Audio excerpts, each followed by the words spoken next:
we get started, and I'll turn it over to Shel Ginsberg from Bet Aviv, who is our wonderful volunteer who put this evening together. So, Shel? Oh, thank you, Bonnie. That's a very kind introduction. And first of all, I'd like to welcome everybody who's here. And I'd like to introduce Rabbi Joseph, who's going to give us a prayer to begin. Well, thank you, everybody, for having me at this very informative and very meaningful event. Thank you, Shel, for inviting me, and for everybody that put this together. This series is about environmental justice. And so I want to begin with a modern psalm or prayer on the environment, written by Alden Solovoy in this volume, This Grateful Heart. And then I want to end with a blessing for repairing the world. So this psalm is for spring, because we are, at least in the Jewish calendar, in the month of Nisan, which is the beginning month of spring. Shimmering, radiant air, alive with new warmth.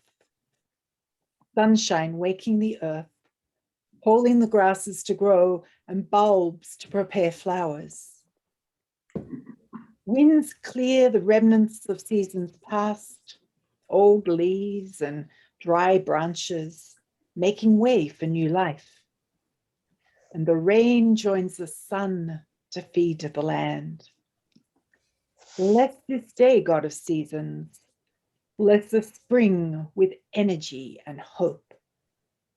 Be present with us as we celebrate the glory of creation, planting the land and our lives with your gifts, these gardens of holiness we love. God of time and space, may the season be a blessing and a teacher. Make me like the sunshine, a source of light. Make me like the earth, glowing with bounty, ready to give. Bless my days with service and my nights with peace. Make me like a garden, a source of beauty and purpose, sustenance and splendor. The blessing for repairing the world. Baruch atah Adonai, Eloheinu melech haolam, asher kiddushanu b'mitzvotav v'tzivanu lataken et haolam. Blessed are you, Holy One, who is in charge of everything, who commands us to repair the world around us. And we say, Amen. Amen. Thank you so much, Rabbi. Shel, I'm going to turn it over to you for the introductions of our panelists. Okay, I'll begin. Okay, thank you, Rabbi, for that lovely prayer.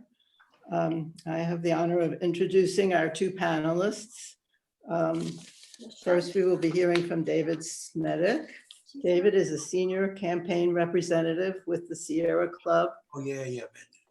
In the Mid-Atlantic, and he helps build a movement that drives states and local jurisdictions off of dirty fuels like coal and fracked gas to a more prosperous and just clean energy economy. David is a graduate of American University and Duke University's Nicholas School of the Environment, and previously worked in Atlanta on green building and sustainability issues.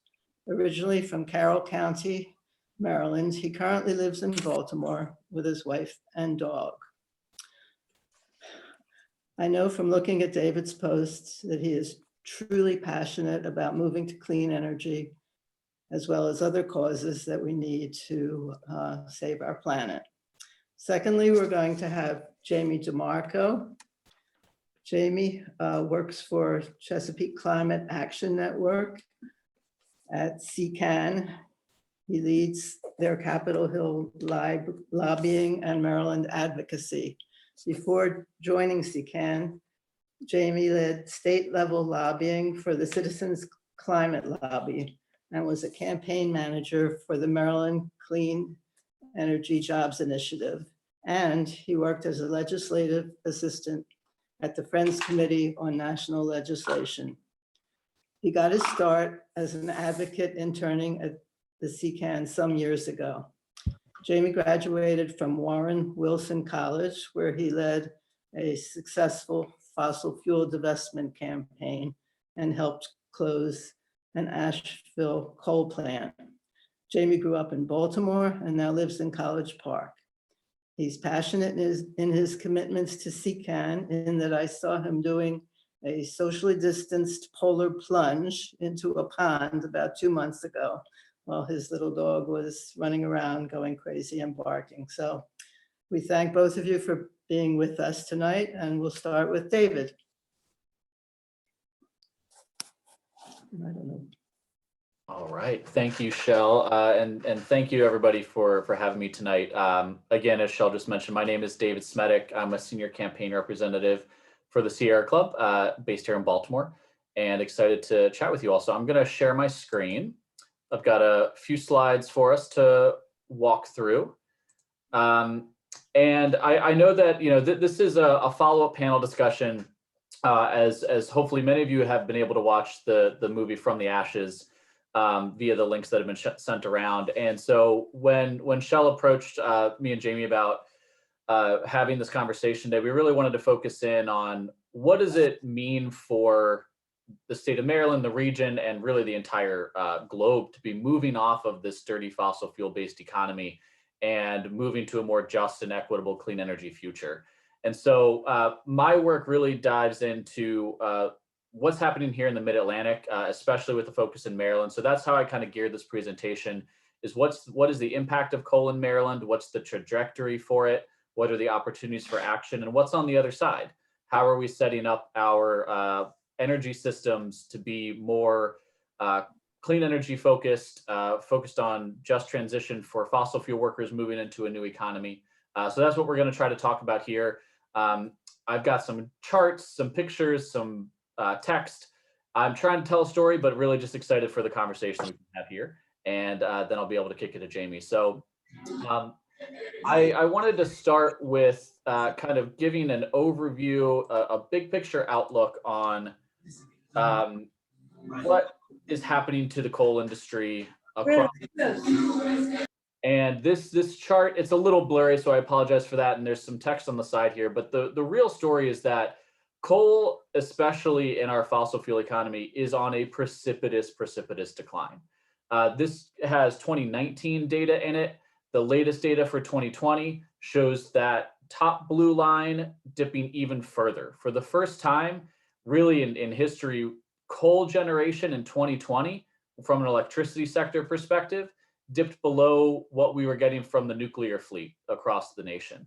So that blue line that you're looking at there that has the huge drop off, it kept going further in 2020. And so we're really seeing a massive shift in the recent decades away from coal, especially toward different energy resources. Some, and we'll talk about in a minute, we need to leapfrog the idea of clean fracked gas. That's not true. We have other resources that we can do in response to it. So I just wanted to highlight that we're seeing it across the country. But what does that mean for us here in Maryland? This is not the prettiest map, but it's one that I was able to find of what the current state of coal is in Maryland. And so what we're looking at when we came into 2020, so this time last year, there were 6 coal-fired power plants in Maryland operating without any plans to stop their operations. They were out in Allegheny County, in Montgomery County, in Prince George's County, in Charles County, and then 2 were located right next to each other in northern Anne Arundel County, just south of Baltimore city borders. You can actually see the smokestacks for those Anne Arundel County plants from the Inner Harbor if you're looking in the right direction. But since then, 2020 was the most historic year for Maryland when it comes to transitioning off of coal.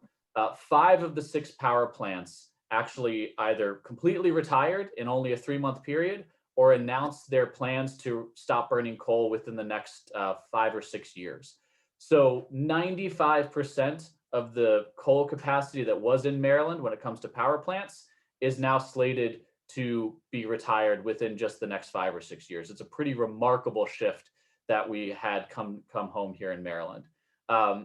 It's not that surprising when you look at what the trajectory was for how much electricity we were getting from our in-state coal plants over the last few years.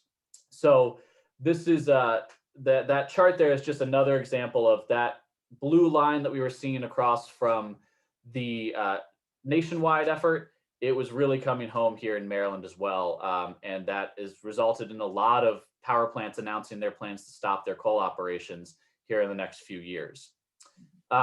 But so what do we really care about here? You know, we've seen a huge decrease in the amount of electricity that we were getting from our coal plants. They weren't running as frequently. So it seemed like everything was fine. Why did we really want to keep focusing on this issue? Well, it didn't mean that the pollution stopped. So coal is by far and away the dirtiest fossil fuel that we have on our electricity grid. So the charts that I'm about to show will illustrate that because they're from recent years. You saw in the previous slide here just how little amount of electricity we were getting from our coal-fired power plants. Less than 10% of the electricity that Maryland was consuming were actually coming from those 6 power plants, but the pollution was enormous. So in that same year that we were getting less than 10% of our electricity from those coal plants, those coal plants were responsible for almost 60% of the climate polluting carbon dioxide. They were responsible for an astounding 96% of the dangerous sulfur dioxide air pollution from our power plants in the state, and over nearly 80% of the smog forming nitrogen oxides were coming from the coal plants. So why does that matter? That matters because the carbon dioxide really pollutes our climate and is causing all sorts of disruption that I think this group really knows about, but we can talk about more if you want.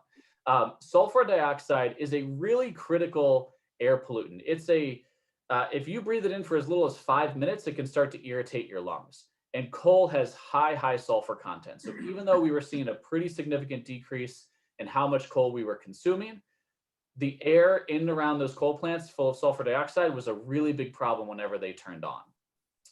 Nitrogen oxides, that's an air pollutant that is, as I mentioned, it helps form smog. So breathing smog is like getting sunburn on your lungs. In Maryland, we have over 85% of Maryland residents live in a county that is not meeting the federal healthy air standards for smog pollution. This is a really big deal. We get a lot of upwind pollution from other states, but right here in the state of Maryland, coal plants, cars, and trucks, they're all contributing to that unhealthy air that we're still stuck with, that we've seen progress on in recent years, but we really need to be moving off of these polluting fossil fuels. So I wanted to highlight that need of, we saw that trajectory across the state of the coal operations declining significantly over the last decade, but the pollution aspects were still really an issue when it comes to environmental justice and environmental health. The one interesting point that I wanted to flag before I move to how we're transitioning off of this fuel is when it comes to a look on environmental justice and equity, the pollution burden that's being borne by Black and Brown communities in Maryland, by communities of color and low-income communities especially. We've got an amazing report that was put out by the NAACP nationally that evaluated all of the coal plants that were remaining in the country in 2016, including the plants here in Maryland, and they graded them. What is their impact on communities of color when it comes to pollution burden? And Maryland had dismal scores. Our 6 coal plants that were operating in 2016 received an F grade, a D minus, a D, another D, a D plus, and a C. That's not the kind of grades you want when you're talking about the impact of pollution from power plants on environmental justice communities. So we really needed to get a grip on how we're going to be moving off of that.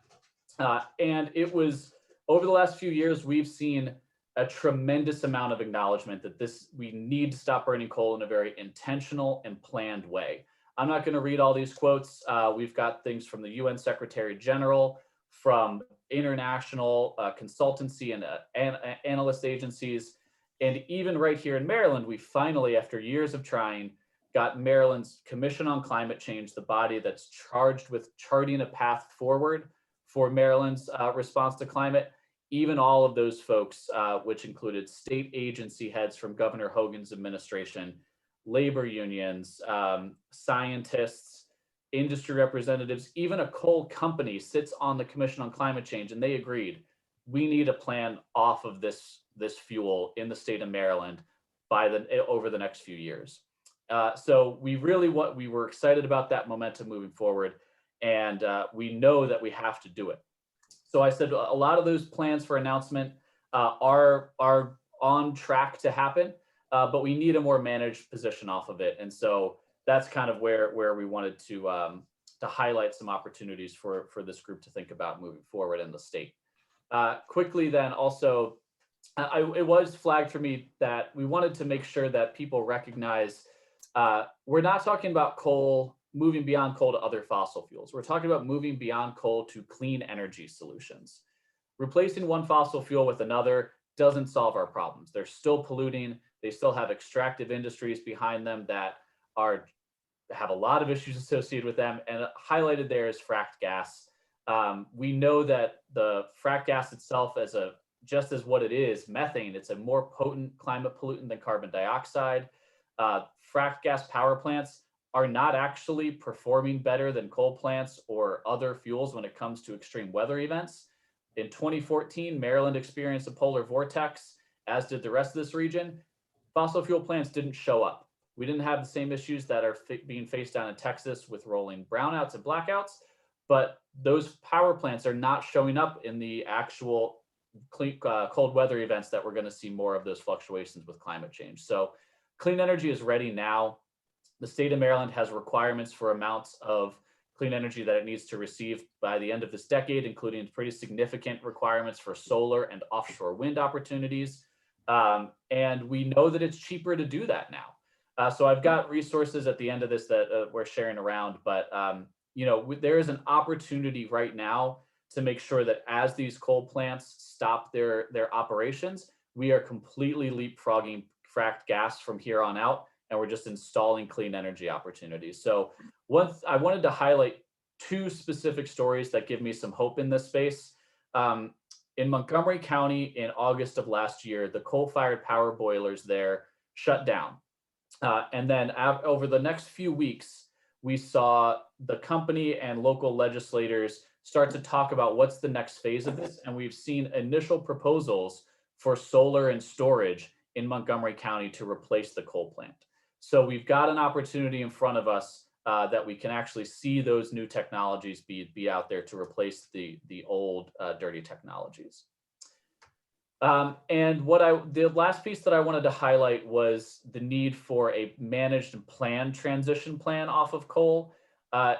There's economic impacts associated with moving away from an industry. Maryland Department of the Environment has actually identified steps by which we can better manage this transition. It includes setting timelines for when the plants are going to close. It includes getting input from workers, funding new programs, and making sure that the jobs that are in the clean energy economy have a higher standard that would be more equivalent to what a fossil fuel job was in terms of wages and health benefits. And we've seen this start to move forward in other states like Colorado, like New Mexico, New York, and Washington. And there are calls for action for this as well here in the state of Maryland. There was a legislative initiative this year that was supported by a wide variety of groups. This is a small sample size of who was supportive of this initiative over the years, including this past year. That legislation met an unfortunate demise. It was clear that it was not going to be moved forward this year, and the sponsors chose to withdraw the bill. It would have followed those MDE best practices of setting a timeline for the end of coal operations that the companies have announced and provide a funded transition for the impacted workers. It did not pass. It was withdrawn. We are happy to have some discussion about that, but I wanted to highlight just the amazing amount of really unprecedented amount of support for that kind of initiative this year. It unfortunately didn't move forward, but we've got a lot of work ahead of us to make sure that we're ensuring that kind of transition.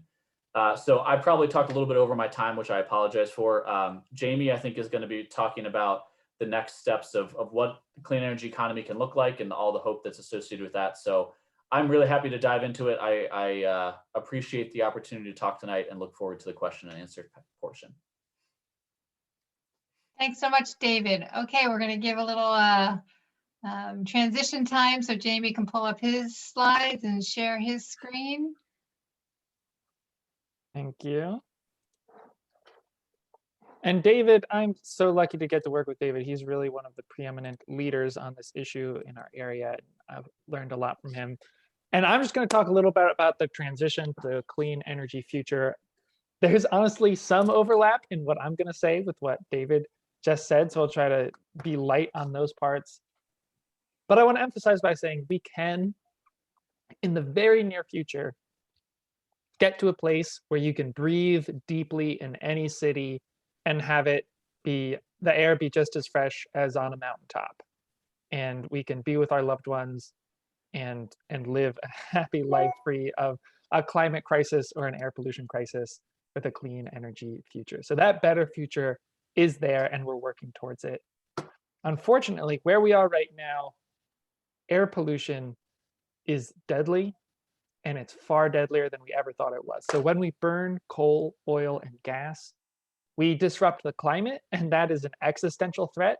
But there's also the immediate deadly threat of the co-pollutants, those sulfur dioxides and nitrogen dioxides that David was talking about. So there was a report that came out earlier this year, which was groundbreaking and astounding. It looked at this issue in a whole new way, found things that have never been discovered before, really pulled back the curtain, and it found this number, 18%. The 18% refers to, this study found that 18% of all the people who died in 2018, the year that this study analyzed, died, 18% of all the people who died prematurely died from fossil fuel pollutants. 8 million people worldwide died from health issues caused by the pollutants from fossil fuels. For context, the COVID-19 pandemic worldwide has killed 2.6 million people across the globe. And every year, fossil fuels kill 8 million people. So it's like 3 COVID-19 pandemics in terms of deaths every single year. Like, that is the world that we're living in, and the need to expand to clean energy is just so imminent and clear. I know it's important to work with our allies in the coal and gas industry to make sure that they are protected and that they have a just transition. But sometimes I just feel, and I just think to myself, imagine someone saying, we can't solve the COVID pandemic, we can't roll out vaccines, because if we did, it would displace everyone who's working in the COVID-19 testing industry. Like, this is absolutely a problem we need to solve because people are dying, and we need to solve it as quickly as possible. But we, of course, we also need to protect the people who work in the coal and gas industry. The policy solution is 100% clean electricity by 2035. So Biden ran on climate change, and at the very, very center of his platform was a commitment to enacting a mandate for 100% clean electricity by 2035. It's ambitious, it's achievable, and you know, the electricity sector is only one source of our emissions, but the way you reduce emissions everywhere else is you electrify it. Got it. Finally. So electrifying the or decarbonizing the electric sector is actually the key that unlocks economy-wide emissions reductions, and we can do that by 2035. At the Chesapeake Climate Action Network, along with our partners across the country like Environmental Defense Fund, National Resources Defense Council, the Sunrise Movement, and local leaders across the country, we're pushing Biden and Congress to enact this 100% clean electricity standard by 2035.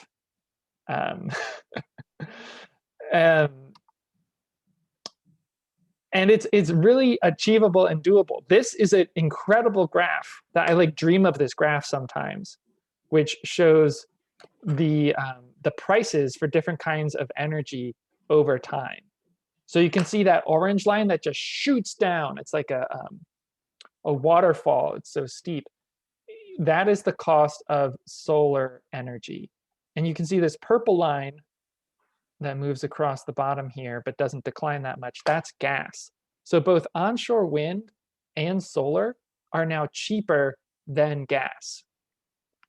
Where I am right now, the lights lighting my room, the electricity powering my computer is all being powered by a battery that captured solar. So I have a battery in my house. I have solar on my roof. Evelyn, it looks like somehow you're like putting arrows and things on the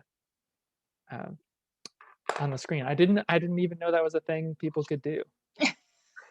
But I was saying that, you know, it's been cloudy the past 2 days, but I've got my batteries filled up from the sunny week we had before, and I'm still running on that sunlight. And I bought these solar panels and this battery that goes in my house with no money down. I just pay a monthly fee to pay off the solar panels and the battery, and it's less than my electricity bill used to be. So the same physics and economics that allows me to bring my house entirely off the grid with solar panels and a battery allows us to bring the entire grid off of fossil fuels while saving money. And that's saving money, not even accounting for the health benefits of not killing millions of people every year through air pollution. And David talked on this, but gas is, you know, the false idol that we cannot fall for. It is absolutely deadly. Gas is trying to position itself as the solution, and it is not the solution. It is, I put this little scary skull and crossbones here to emphasize that gas is bad. And here's the science of it, the physics of it. When you burn gas at the power plant, it is cleaner than coal burnt at the power plant. The trouble is that in taking the gas from the field where it's mined to the power plant, you move it in pipes, and it's a gas moving through pipes, so some amount of it leaks out. And what leaks out is methane, which is a much more potent greenhouse gas than carbon dioxide, as David was saying. So there's this threshold that people talk about, these leak rate thresholds. There's a certain percent, like if a certain percent of your gas leaks out in the pipes, then it's worse than coal. And that number is 2.7%. I'm getting a little technical here, but just bear with me. If 2.7% of your gas leaks out in the pipes before it reaches the combustion location, then you're equal with coal. Your climate impact is exactly the same as coal. If the leak rate is below 2.7%, you're actually better than coal. You are marginally lower footprint in terms of climate change than coal. If it's above 2.7%, then you're worse than coal. Then switching coal to gas is actually increasing your impact on the climate crisis. So there's a lot of debate about what the leak rate is. It's hard to know because there are these hundreds-mile-long pipelines that stretch all across the country, and you can't put a probe over every single one. So we're kind of in the dark about what that leak rate is, and there's all sorts of numbers. The EPA has a very conservative estimate in recent years under the Trump administration of 1.4%. But there was a very recent scientific analysis which found that in the Permian Basin, where about 1/3 of all our oil and gas as a country comes from, that we extract, the leak rate was actually 3.7% in that basin. And that is just an extremely high leak rate. That means gas is actually far worse than coal and contributing to all of these problems. So don't let anyone tell you that they're reducing their emissions by switching to gas. Switching to gas is not reducing our impacts on climate change. The trouble is people just have this mindset of like, if you can't measure it, it doesn't exist. So people will just, in their accounting, account for the emissions burnt at the power plant and not the emissions you can't really measure, which is all these leaked emissions. You can estimate it, but you can't really definitively measure it. So in a lot of analyses, it's just not accounted for. So if you see people saying gas is cleaner, you just know that they're not accounting for what they can't measure. I was actually going to talk about this Dickerson coal. This is a picture of the Maryland Dickerson coal plant, which closed and, as David said, retired, and then immediately there was proposed replacing the exact same capacity of that coal plant with solar plus storage. So the exact same amount of power being provided to the grid in the exact same location, but switching from coal to solar and battery storage. That's exactly what we need. And that's what is happening, but it is not happening fast enough. And there's an incredible professor named Leah Stokes at the University of California, Santa Barbara, who coined the term about what we need is the Narwhal Curve. Has anyone heard of the Narwhal Curve?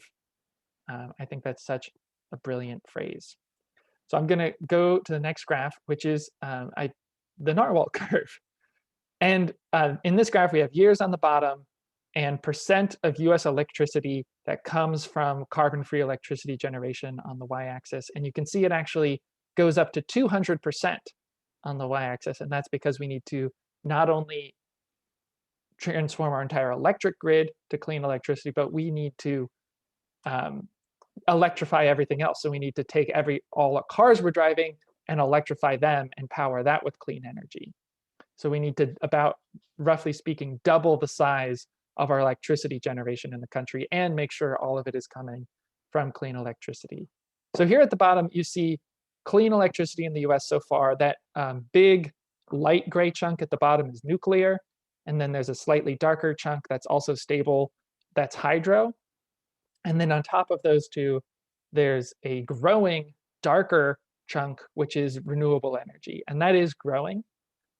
But then there's this line which takes us from where we are to where we need by 2035. And you can see that even while renewables are growing every year as a percentage of US electricity generation, they need to grow at a much, much, much, much, much faster rate in order to get us where we need to go by the time we need to get there. And that's why we need a national clean electricity standard. And again, this is something Biden campaigned on. This is something that the House leadership in Congress put forward their Clean Futures Act just a few weeks ago, which sort of serves as the marker for what the Democrats in the House want to pass. And it includes a 100% clean electricity standard. So there's a lot of promise here, but we've got to get it through the Senate and we've got to get Manchin to vote for it. So it's going to take a lot to actually get this policy enacted, which is what we really need. But the better future is absolutely possible. You know, we can be breathing beautiful air. We can be with our loved ones. We can know that we're safe from the climate crisis and from this pollution. That 18% number of the 8 million people who've died worldwide, it is not evenly distributed. I meant to say this when I was on that slide, but we know that of the air pollution that's out there, as David was alluding to, communities of color in the United States, according to research published by the American Journal on Medicine, I believe, says that people of color breathe 128% more of that pollution than white Americans. And remember, 100% more is doubling. So 128% more is more than doubling. And it's even worse for African Americans who breathe 154% more air pollution than white Americans. But there is a better alternative that we can work towards, and we can get where we're all happy near solar panels with clean air and smiling with our loved ones. But what we need to do is take action right now. I'm going to stop this share and share. See, there's lots of questions in the chat that I can't wait to get to. I'm in a minute, but not yet, because I thought I had it on my copy and paste pad, but I didn't. I'm going to share a link where you can email your US senators. If you're in DC, I'm sorry, but you can email your US senators urging them to support a 100% clean electricity standard by 2035. This is really important. Your senators absolutely need to hear from you because it's going to be really hard to pass in the Senate. So I'm putting that in the chat now. And that is what I have to say. Great. Thank you so much, Jamie. That was chock full of information. And I think everyone is now going to remember a Narwhal curve forever, what that means, what we need to present. So I'm going to start at the top of Oh, our... and I forgot to say, It's called the Narwhal Curve because that steep line coming up looks like the horn of the narwhal sticking above the water. Maybe you got that, but I forgot to explicitly make the connection. Yep, that was clear from that slide. It was great. It was really well done. So, so I'm going to try to run through these, and then if we have time, we'll take some live questions and have some conversation. So the first question that came in was from Alexander Ross. He said, how about the coal trains moving through the state? How does that affect, have an effect on the pollution that we're all suffering under? I think either one of you could take that. Jamie, do you want me to take that one really quick? Happy to. So yeah, I always think of coal trains as two primary, that they're in Maryland for two primary reasons. The first one being to ship coal to the power plants where they burn them. So as we are moving off of burning coal at the power plants, we will no longer have the demand for training the coal to the plants themselves. That does have a jobs impact. The folks that work on the railways are, again, largely union employed, and they union membership, and they have like really high quality jobs. So we need to think about what, not just people at the power plants that are going to be disrupted by the operations change, but the people upstream as well. So that's one factor. Maryland's an interesting point though when it comes to coal by rail, to think of it that way, where we have some mining operations out in Western Maryland where it's shipped out, but we actually have one of the largest coal export terminals in Baltimore. So we do ship a lot of coal into the city of Baltimore and then ship it out, usually to India and China. I think a lot of it is right now, or at least in the recent years it has been. It's a different type of coal than what is burned at power plants usually. What we get a lot of in Baltimore through the train traffic is for what's called metallurgic coal. So it's for steel making and other industrial processes. But in terms of our local pollution, it is a problem because you have fugitive dust emissions at the export terminal itself. When you have huge piles of coal that are sitting there, they try to keep it wet and keep it from blowing. But I know that there are issues of fugitive coal dust emissions with the trains that are coming through, as well as locally by the folks that live near the export facility. So that is an issue. The power plant work that we were talking about doesn't have a direct impact on that export facility. That is admittedly a whole nother issue that we need to think about, because those breathing in coal dust, you don't want to do that. It's one thing to have to deal with what's coming out of a combustion stack, but the stuff that's coming off trains in those piles, it's pretty nasty. So we'll be happy to have some offline conversations. We'll probably talk a lot about it, but that is one. It's a great flag from you, Alexander. It's an issue in Baltimore City in particular. Great.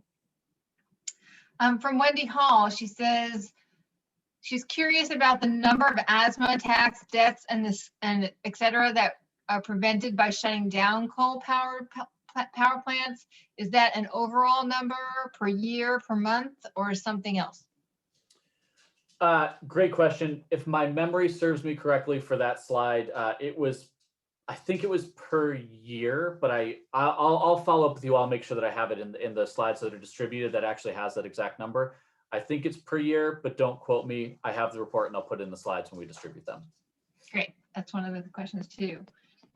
From Bridget Manikin, she said, what is the training process for the folks who are employed in the fossil fuel jobs? So what is the plan to transition them from their fossil fuel jobs to other jobs? I'm happy to take this one again, Jamie. In fact, please do chime in. So it's interesting. Right now in Maryland anyway, there is no set state plan of action from my perspective. There are some reports and studies on different job categories that fossil fuel industry workers are best fit for with existing training. But there isn't any really dedicated program or policy that I've come across that is focused in on it. So I think it's a big gap in our public policy right now. One thing that I would be remiss if I didn't say though, there's two big things that I pretty consistently hear when it comes to moving away from fossil fuel sector jobs. It's what are the quality of jobs that are supposed to replace those? So what is the wage impacts, the health benefits associated with, say, solar installation? Or it doesn't have to be a clean energy economy job that someone has switched to. What are the other manufacturing jobs that are available for folks moving away from the fossil fuel economy? And the other one is, what are the benefits and programs to support folks that are close to retirement age? If you have someone that is 5 years within retirement age from a union contract that's going to have good benefits set up for their future, but the plant shuts down in 3 years, what's the actual gap there? Are they then not going to receive the same amount of benefits? These are huge questions that really states and I think the federal government are really starting to grapple with. But we need a plan of action as quickly as possible because those are some big issues that we need to deal with. Great, thank you. Well, I think you just answered this question. How will you approach the change to end coal burning in Maryland? Oh no. Sorry, I needed to get off mute there for a second. I think that it's tough. I think that also alludes a little bit to the state legislative initiative that was withdrawn just about a week and a half ago. What I'm really interested in is coming back to what do the local county officials now need for support? We had county executives and council members from Prince George's County, Anne Arundel County, Charles County, Montgomery County, Baltimore City, Baltimore County, like really everywhere you could think of in Maryland, asking for support from the State General Assembly for this transition, and they didn't get it. So what do we need to do now to support locally what the impacts are going to be? Because we have one coal plant that's shutting down in June of this year, in less than 3 months in Prince George's County, and we don't have this state program and policy support now to support the people that are going to be impacted by that. So my attention right now for the next few months for this particular question is, let's go ask locally what the local leaders need and then bring that back to the General Assembly. Maybe again next year. I don't know. It's a tough call. We'll figure it out. But we need to keep asking what support is needed at the locations, in the local communities, and how we're going to provide that support for folks. Great, thanks. Jamie, there's a lot of chatter in the box here about your solar batteries and people wanting to know what company and how did you get that? And they have solar and they don't have batteries. And so tell us a little bit about that. Yeah, I mean, there's a lot of companies out there. I got mine through Tesla, but I really didn't mean to make this about personal choice, because I think it's important not to make this challenge about the personal choices that we make. And it's important to remember, first of all, if the 10% of the US population that cares most about this issue, if we entirely erased our own carbon footprints, then economic growth would just replace us in a number of years. But if the 10% of us who care most about this got as politically engaged as humanly possible, we would transform the world. Also, it's important to remember that the fossil fuel industry knew and lied. In the 80s, they did their own internal scientific research and found indisputably that humans were causing climate change. In internal memos, they used the word catastrophic to describe the effects of climate change. And then they proceeded to lie to us for decades and successfully stop action on climate change. So these are the companies who should be held liable, who have caused this and have forced us to live in a society where we have a choice between burning fossil fuels or being able to survive. So yeah, I hesitate to make this about personal choice. Obviously, personal choices are good, and I get joy from mine, but don't let it be a replacement for action. And I'm going to jump ahead. I just saw someone asked a question about liability for the health problems caused by coal companies. And there's a really exciting trend across the country where now 24, or I think it's 25 now, counties, cities, and states have actually sued fossil fuel companies, including coal companies, for knowingly lying about the effects of climate change. And these lawsuits are very straightforward cases. All they say is, your product had a deadly defect. You knew about the deadly defect of your product, and you lied to us about the deadly defect of your product. And now all we're saying is you should pay the damages caused by the deadly defect of your product. And those cases are proliferating. I think 2 years ago they were none, and now there's 25. And Baltimore City has brought a case, and Annapolis recently just brought a case. We're working hard to make sure the state of Maryland can bring a case, but Governor Hogan is making it difficult. So these companies are being held liable, and we're trying to sue their pants off just like we sued the pants off of the tobacco industry. Yep, that's another great movie. The Merchants of Doubt was all about how the tobacco industry kind of pulled the wool over everyone's eyes. So that's for another another evening. So Susie, the whole question about installing solar on your home, I think that should be a whole follow-up, and we certainly can get a workshop put together on going solar. That is definitely something that we can work on putting together for a future evening like this. So stay tuned. We'll see if we can work on that. Are the coal companies required to invest in worker training? And what about the pensions of the closed plants?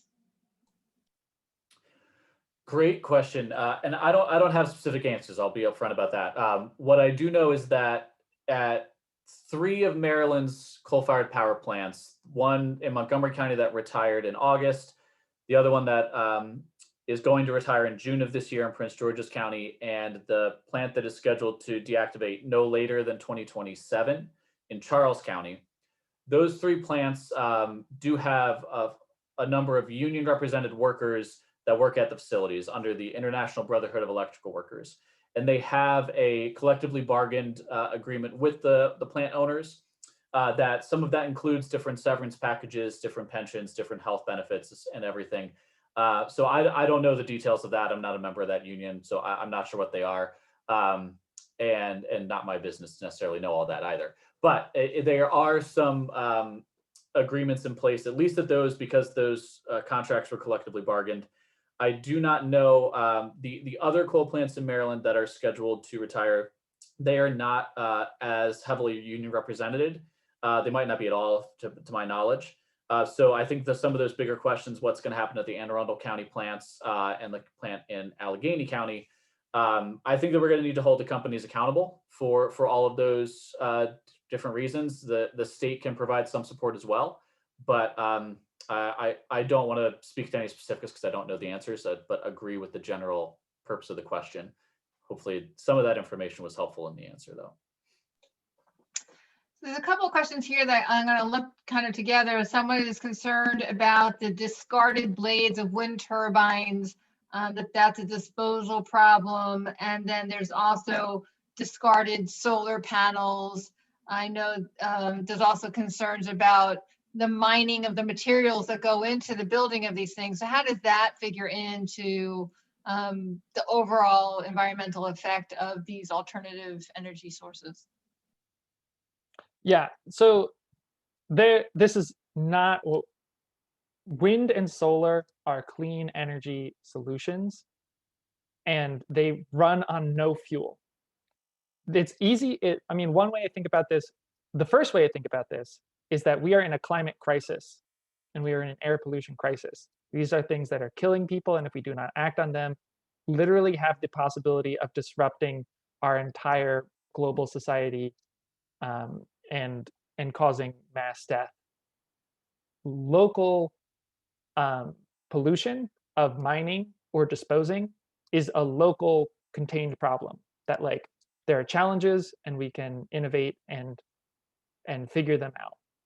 It's also easy, a rough estimate of how to think of things is for every piece of infrastructure in renewable energy, be it a solar panel or a wind turbine blade, there's an analogous structure in the fossil fuel industry for a giant boiler or a coal train or a piece of the infrastructure that allows it to run.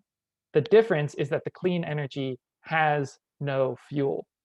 About 10% of all the energy that is used in the world is used to get fossil fuels from the ground to the place where they're burned. So just by eliminating fossil fuels, we eliminate 10% of the entire global energy burden.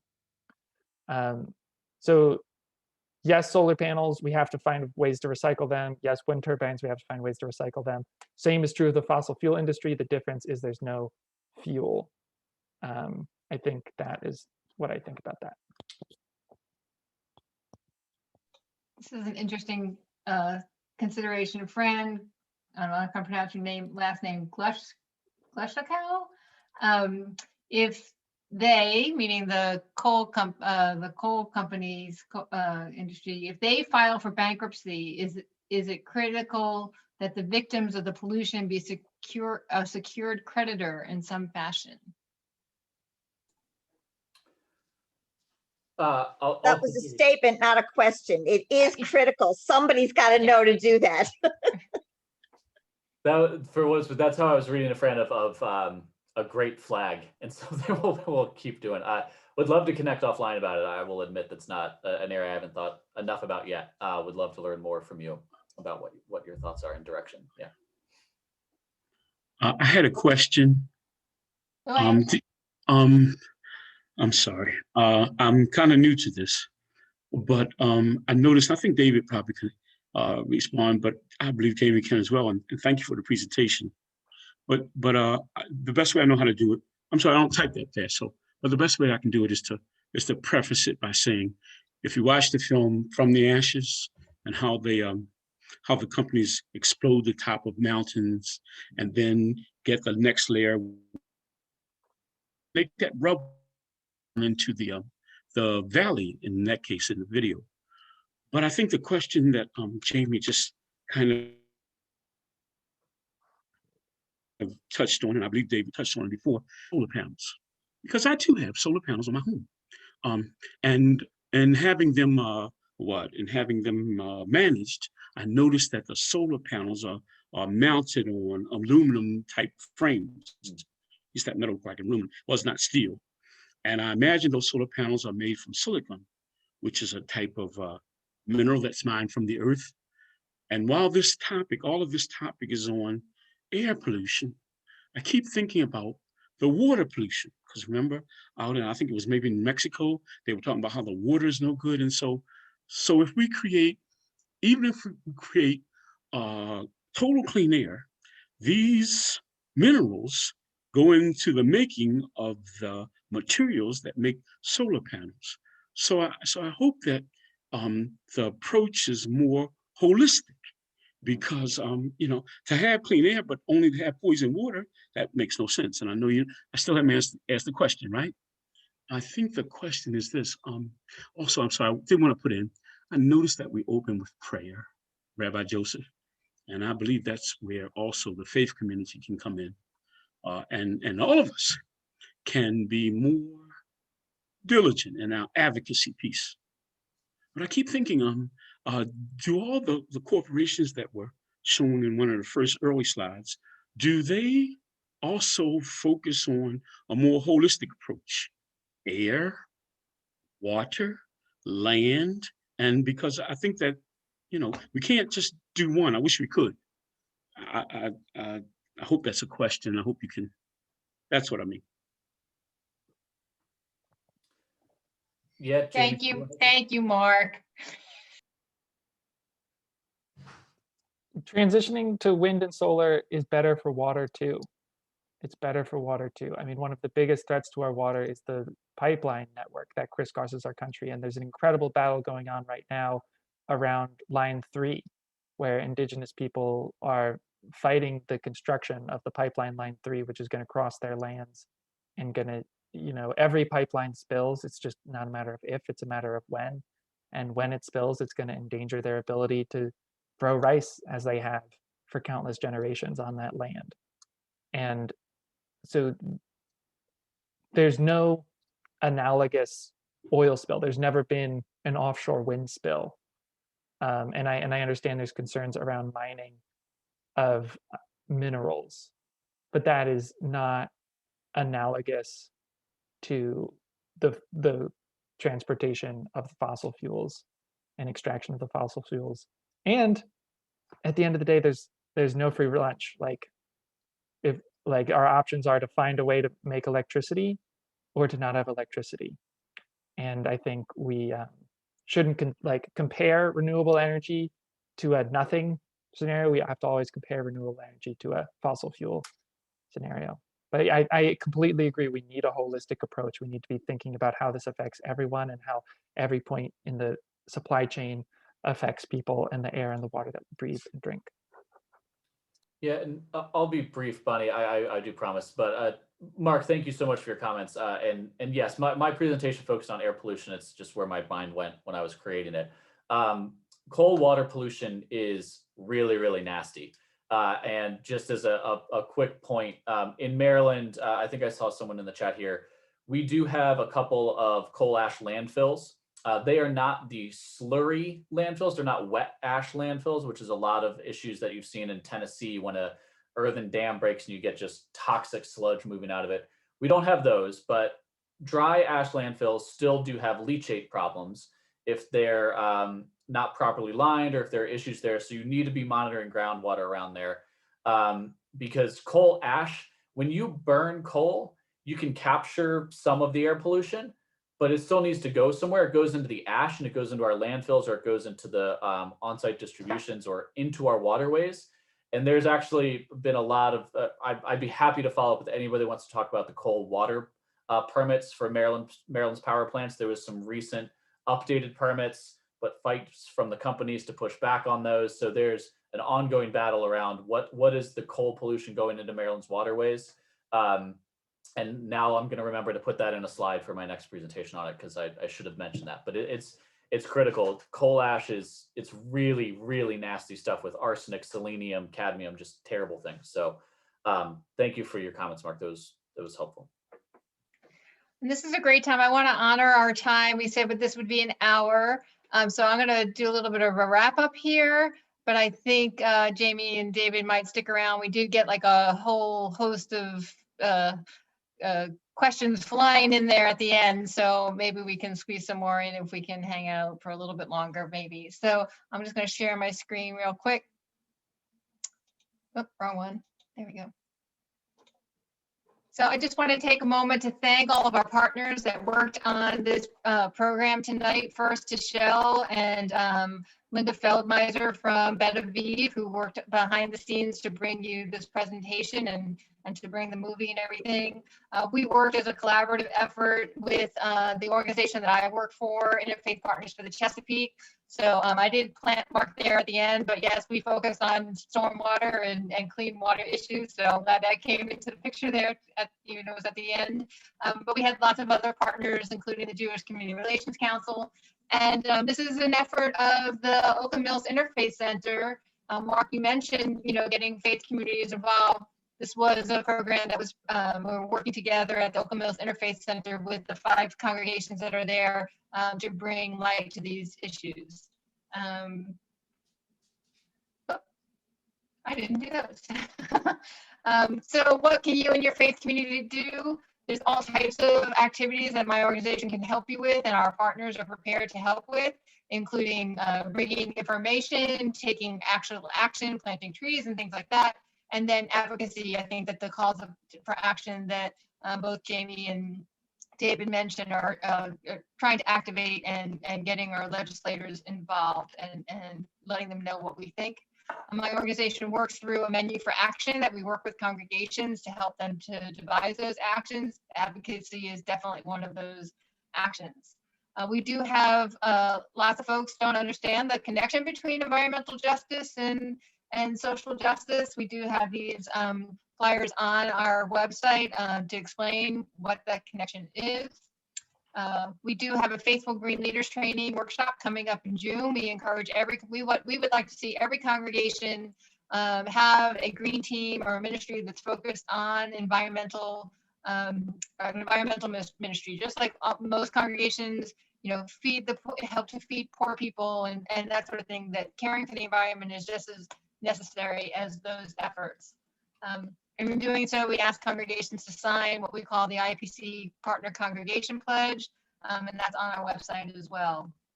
So the legislative issues, we track those. This year, we were tracking the Coal Community Transition Act, the Climate Solutions Now Act, the Transit Equity Recovery Package, the Plastic Ban Reduction Act, and the Environmental Human Rights Amendment. And some of these, as we said, kind of got passed on this year. Maybe they'll come back next year, hopefully, if we can work around some of those issues. And we'll be tracking those throughout the year, so hopefully we can get them passed. We also work with congregations. I think Jamie mentioned, it's not an individual necessary action that we can take, but we also try to help people, congregations, to help their congregants take individual action that will have an impact. And we have our program through the power to that's called the Power to Motivate, Habits That Help. And these are some of the things that we try to help educate people on, the things that they can do. Want to promote our next environmental justice movie night will be on actual Earth Day, because Earth Day is coming. We get to celebrate the Earth Thursday, April 22nd. For the 2 weeks prior to that, we will make the movie Earth, Water, Woman available. It's a short film, 23 minutes. And we also have a movie discussion kit so congregations can watch the movie and then discuss it amongst themselves, and then come to the panel discussion that night. We've got some great speakers lined up for that panel discussion, and then we will celebrate the congregations that are doing this environmental work. So we encourage you to sign up for that as well. I will stop sharing. So again, I want to thank Jamie and David for being with us tonight. I want to thank all of you for taking time out of your busy schedules to be with us tonight. And we really appreciate your care for creation. And thanks for coming. Jamie and David, if you can stick around, there might be some folks that want to hang out and pepper you with questions. I can also, let's see. I think we're so fortunate to have Amy and David, who obviously are so committed to the cause and so knowledgeable. We're really fortunate in Maryland to have them working for us. Absolutely, absolutely. Yeah, thank you everybody for having us. I can stick around for a couple more minutes. One thing that I was about to put in the chat, because I saw a question about what is being done to support coal mining communities. One in particular resource that it's a legislative effort in Congress, and so Jamie might know more about it actually, but the Reclaim Act is an effort to help revitalize and provide resources and support to coal mining communities. My understanding is it has not passed. It has been reintroduced with a new round of support with a new democratically controlled Congress. But that's what is spelled exactly like you would say, reclaim. I think it's an acronym, but just put in the Reclaim Act in Google and there should be some actions people can take. I don't know, Jamie, if you had other info on that, maybe not. I think it was just recently introduced. Yeah, it puts people to work cleaning up coal mines. And there's a lot of work to be done. There's a lot of industries that opened holes, be it for oil or for coal, and took what they could and walked without capping it or any protection for waterways. And so there's a lot of important, good paying work to be done to go back in and cap those and do cleanup work. I do want to say this session was recorded. We will send out the recording and the slides from tonight, and I will download all the resources from the chat and make those available too in a follow-up email. So you don't have to frantically write down the links that are in the chat. We will get those out to you. That's great. I think there may have been some resources or links that were not included in the chat that were mentioned by the speaker. So if those could also be included, that'd be great. I apologize, David. I had no idea I could access that or that I had it on. I was trying to get your slides to come up and suddenly I'm drawing and such on your slides. Apologize. No problem. No the problem. power we wield over Zoom. I was like, Okay, what if are there's- those squiggly lines? All right, last call for one last question maybe, and any clean burning questions out there? I have a comment. I have a question for Jamie. All right, David, go ahead. Can I ask Jamie? Jamie, I'm still remembering your powerful statement as a young person to FCNL about 4 years ago. I was at that meeting, and I followed your career, and I'm delighted that you're still involved in this kind of work. I'm impressed by the fact that you put those panels on your roof and that you have a battery backup. But I live in a home that's in a place called Arlington Forest, and we have a lot of trees, and so my personal roof is shaded. But I understand that there are opportunities to buy into solar panels that are yours in some way, but they're actually in another location and they're maintained. They might be at ground level.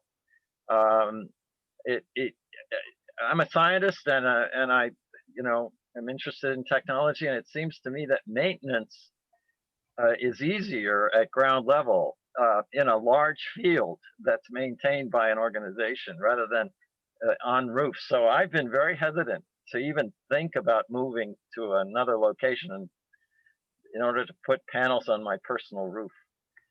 I wonder whether you have an opinion about that alternative, even if you have a sunny roof, of buying into an array that's somewhere else. Yeah, buy into an array that's somewhere else. That's perfect. I mean, it's called community solar. And if you just Google community solar, I'm sure you'll get the resources you need to connect. Do you know if community solar also offers a battery backup in your home? No, it wouldn't provide the battery. You can buy the backups, like you can buy these batteries without the solar on your roof, and it would just charge from the grid. And so when the grid goes down, you'd have power. But yeah, the community solar would be separate. But it's terrific because it is honestly better to go through community solar because very few of our roofs face exactly south. Yeah. And so when you can put it in the field, that's the maximum use of that solar panel. Yeah, I'm slowly but surely electrifying. I do have a Chevy Volt and hardly ever use gasoline. But since I'm, what do they call it? I have range anxiety. So, but the Volt is a nice compromise. Good to see you. And thank you for the people that put this program on. Thank you, David. Up. Hi. I have All a right, question. Wendy. Yeah. Is that okay? Do we have time? I live about two very short blocks away from a gas line. I think it's called Colonial gas line that goes through Columbia. And they took down a ton of trees along 108 and kind of made a mess of things for a little while. But I'm wondering if there are any hazards associated with having a pipeline relatively close to neighborhoods and homes, and if there are any, can we measure the methane that may be leaking from it? I mean, what opportunities or risks may be associated with it, I guess is the question. It's rare for gas pipelines in residential areas to explode, but it does happen. Or at least gas infrastructure. Like, it'd just be so much easier if we electrified everything because we wouldn't be burning combustible fuels inside our house or near our houses. Because even if you can control it most of the time, it happens. Like there was, I think 3 years ago, there was a residential part of Baltimore where there was an explosion that killed people from just gas infrastructure. And a similar thing happened in Boston, I think last year, or near Boston. So it's a low likelihood that it's like, of the things that are going to kill you, it's pretty low on the probability. But yeah, and I don't think that there's much leakage happening from the pipes that are sort of like leading to your house. I think most of it's the high pressure, high volume pipes crisscrossing the country. I could be wrong. I'm actually not sure. But yeah, we should be electrifying everything so we don't have these risks. We actually had a gas explosion in Columbia in the past year, and there was a gas explosion in Baltimore City in the past year that killed people. The one in Columbia didn't kill anybody, but they are just now reopening that shopping center. It took almost a year. All right, I guess Susie, you'll be the last one, and then we gotta go. So we get our electricity supplied by Washington Gas and Electric, which has 100% renewable energy. I guess it's a fee on top of what the electricity itself costs. And now they just introduced local support of green energy, 100%. And I'm not sure what that achieves. I think it's just a contribution toward the ability to green up our infrastructure. You have any thoughts about that? Yeah, so it's, and David, sorry to keep answering, but it is, when you do those programs, they're really important, they're really good. They're not changing how electrons flow, like the same electrons are coming into your house, but it is changing where your dollars flow. So as you sign up for those programs, there are gas plants that are not getting your dollars, and there are wind and solar farms that are getting your dollars. And that is really real. It's not theoretical. It's very impactful to do that. Great. Well, thank you so much, really, both of you. Really appreciate your spending your time to put your presentation together and to spend your time this evening with us. Thank you all for coming and joining us. Shell, it was great working with you on this. Sounds like we need to do a solar workshop next. Maybe we can get our congregations to work together on that as a next step. So I hope so. appreciate it. Yep. All right. Thank Thank you, you, everybody. Bonnie. Good night. Good night. That's good, wasn't it? Disconnect now.